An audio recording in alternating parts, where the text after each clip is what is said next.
I got to say, too, the person who's not here who deserves a lot of credit for that line of thinking, for me at least, is Spike Lee. And I have to say, when it comes to being unapologetically black, Spike Lee was the first filmmaker who was just consistently that.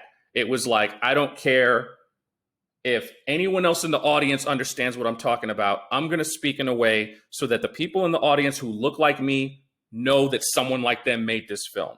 That was incredibly empowering for me as a young man in my teenage. I cannot stress enough. And let me just tell you this. One of the things that people need to know, because having a conversation with Regina and talking about the importance of this film, it struck me about some of the things. We had a similar conversation about Spike, and one of the things that I always tell people about Spike, a lot of people don't realize, is that he fought for everybody behind the camera. Yeah. With the drivers, man. I remember there wasn't a black foreman amongst that union, and he had been using these union guys for a bunch of his films. So Spike himself went up to the union and said, listen, man, if you guys don't get an African-American foreman, I'm going to go non-union.